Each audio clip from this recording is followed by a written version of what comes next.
Uriel. And you can think that I don't look the same, but I'm still Uriel. Oh yeah. Oh, hey, Uriel, who looks just like the same, but it's not Uriel. Okay, I admit it. She is the real Uriel, and I am a cute bear. Okay. What are you doing here? Oh, well, I was just trying to hear this Frindle story. Oh, then do you want to sit down and relax? Oh, sure. Oh, one more question. How did you climb up the ceiling? Oh, because I am Spider-Man. Okay, well, that was quite strange, right? Okay then, guys, it's me, Uriel, the real Uriel. And today we're going to read Frindle by Andrew Clements. And as you know, this has been a very, very long time when we read Frindle. And I know it because I was quite busy and I didn't have much time to do this YouTube channel. And I hope you guys don't mind. And today, I hope you enjoy the story. And if you want to tell something in the comments or tell in the comments what you want to read next when we finish this Frindle story, okay? Then let's get to it!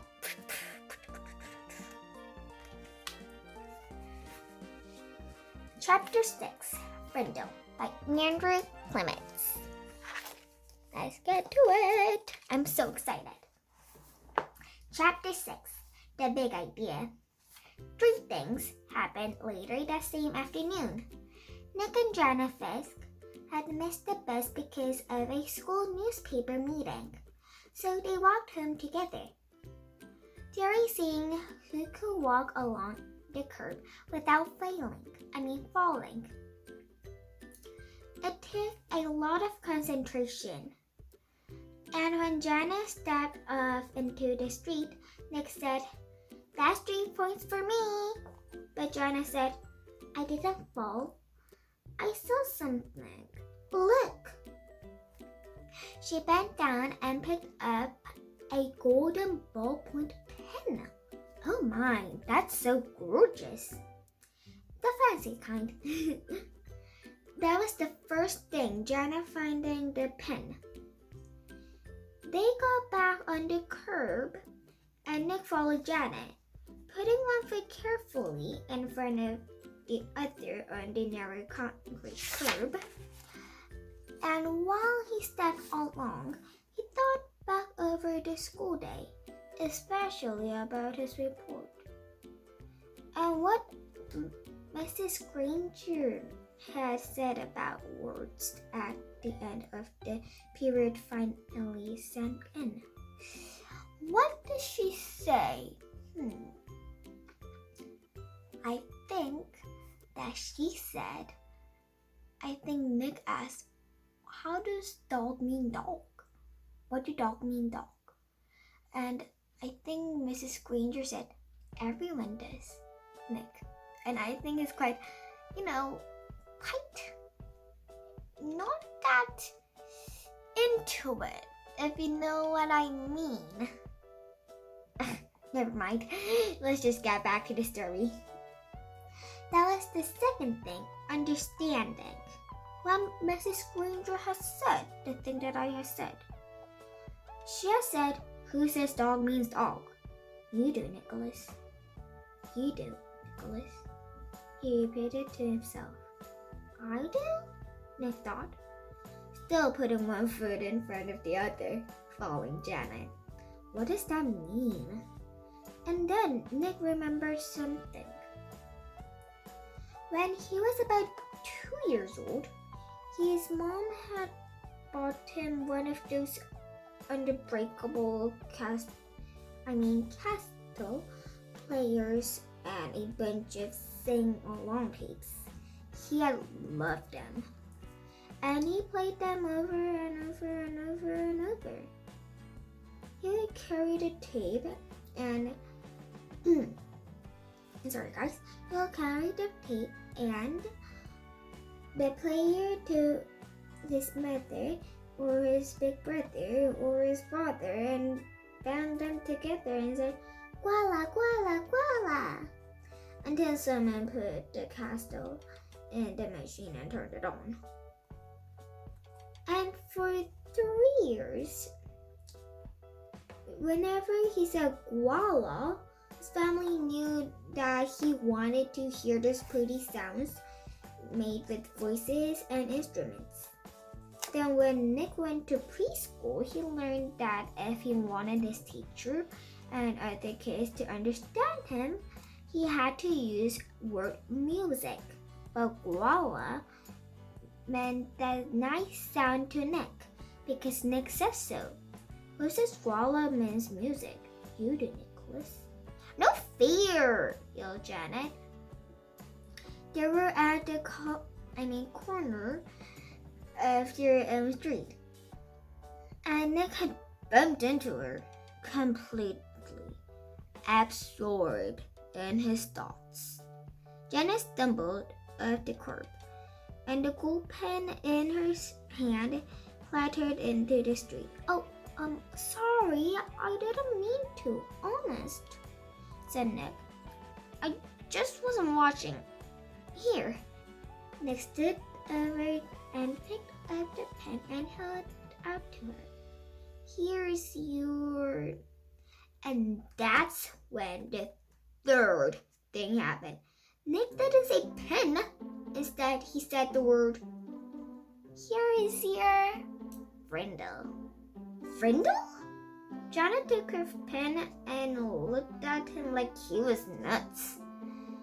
She wriggled her nose and said, "What's Frindle?"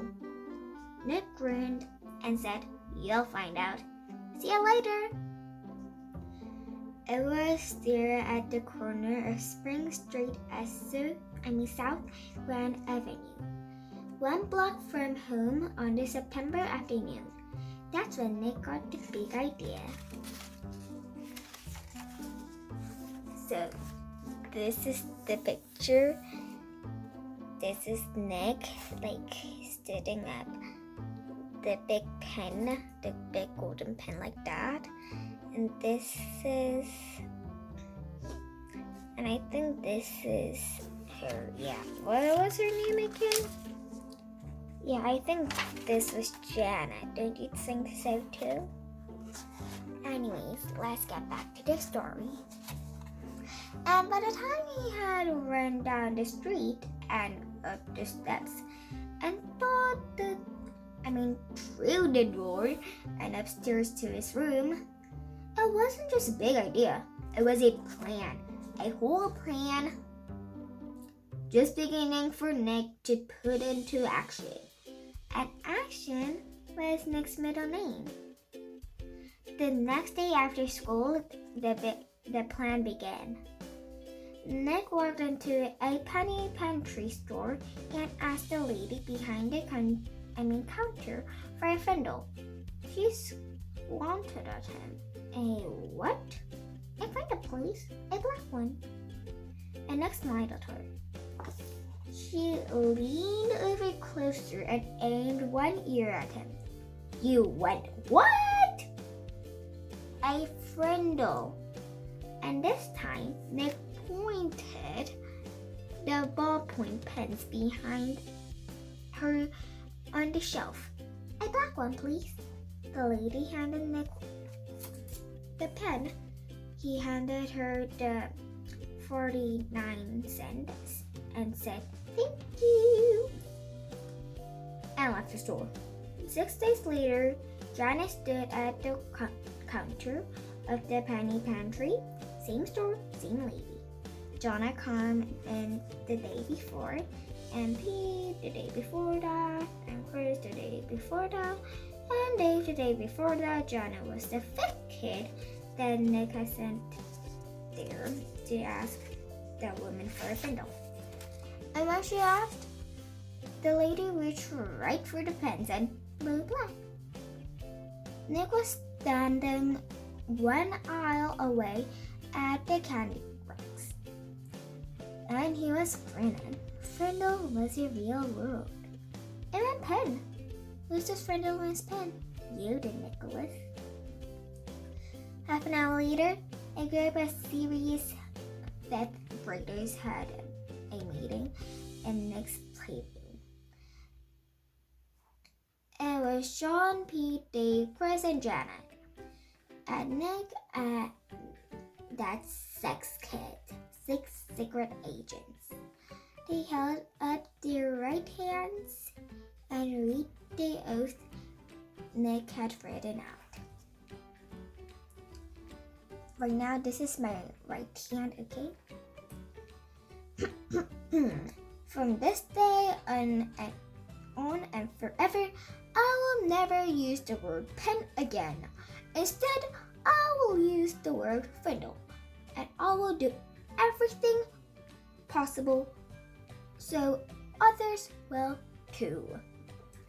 And all 6 of them signed the oath with Nick's Frindle. The plan would work. Thanks, Mrs. Granger.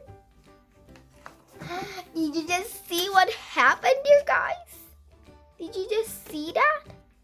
OMG, gosh. I was like so surprised, guys. I was just so surprised. I can't just say a word of that. OMG, gosh.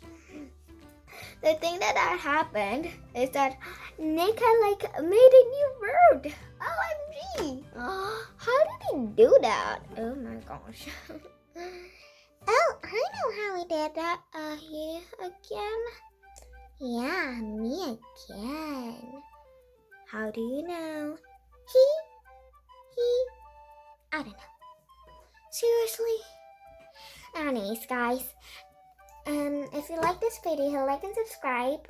And when I have 100 subscribers, I will do something very special. 100 or right now I think I have 56. Is it? 56.